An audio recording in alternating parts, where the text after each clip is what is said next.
ఒక్క నిమిషం ఆగండి. ఇదేంటే ఇలా మాట్లాడుతుంది? అదే అర్థం కావట్లేదు. అసలు ఏమైంది చెప్పే. అసలు నేను పెళ్లి చేసుకునేందుకు హ్యాపీగా ఉండడానికా లేకపోతే వాళ్ళ దగ్గర బానిసలా బతకడానికా? వాళ్ళేం చేశారమ్మా? నేను ఏం చేసినా తప్పు. పొద్దున లేవకపోతే తప్పు, మొగుడిని పేరు పెట్టి పిలిస్తే తప్పు, టీ షర్ట్ వేసుకుంటే తప్పు, నైటీ వేసుకుంటే తప్పు, వంట లేట్ అయితే తప్పు, వంటలో ఉప్పు ఎక్కువైతే తప్పు, ఆఖరికి ఫ్రిడ్జ్ లో నీళ్లు పెట్టకపోయినా తప్పు. నేను ఏం చేసినా తప్పు తప్పు. నాకు అసలు స్వాతంత్రం లేకుండా పోయింది. పెళ్లి చేసుకుని జైలుకి వెళ్ళినట్టుంది. ఉసి వాళ్ళు వింటారే, ఆపు నువ్వు. విననివ్వు. అందుకేరా ఇలాంటి టెన్షన్లు ఏం పెట్టుకోకూడదు.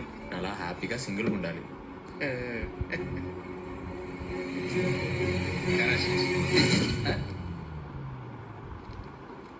ఎరా ఎప్పుడు ఇక్కడే పడి ఉంటావు? వేరే పని ఏం లేదురా నీకు? పిచ్చి పిచ్చిగా మాట్లాడుతున్నా. పెద్ద చిన్న లేదా ఓ అసలు? విషయం చెప్పే లత, పొద్దునే లేవమని, బుద్ధిగా చదువుకోమని, పద్ధతిగా బట్టలు వేసుకోమని, పెద్దల్ని పేరెట్టి పిలవద్దని, వంట నేర్చుకోమని, ఇలా చాలా విషయాలు చిన్నప్పుడు అమ్మా నాన్న నీకు చెప్పుంటారు కదా. ఎప్పుడైనా వాళ్ళు తిట్టుకున్నావటే? ఏదైనా మనం తీసుకునే దాన్ని బట్టే ఉంటదే. వాళ్ళు కోడలు కూతురు లాంటిదని కొంచెం చనువు తీసుకుని ఉండొచ్చు, లేదా పెళ్ళయ్యాక కొడుకు దూరం అయిపోతాడని కొంచెం భయంతో అని ఉండొచ్చు.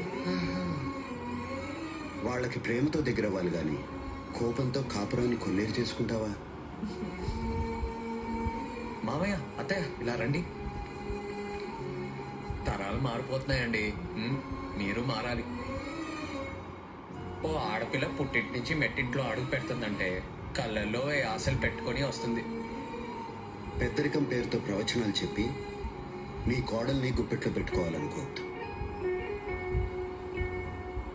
3 ముళ్ళు పడి మీ గడప తొక్కినంత మాత్రాన ఆడపిల్ల మంత్రం వేసినట్టు మారిపోదమ్మా.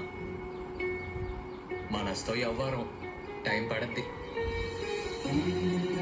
మీరందరూ అర్థం చేసుకోవాల్సింది ఏంటంటే, బతుకంతా అయిపోయాక శివరాకారంలో మంచాన్న పడ్డాక ఆ రోజు మా కోడల్ని బాగా చూసుకోవాల్సిందని మీరు అనుకున్నా, లేదా వీళ్ళు పోయాక అత్తా మామల్ని బాగా చూసుకోవాల్సిందని నువ్వు అనుకున్నా ఏం లాభం లేదు.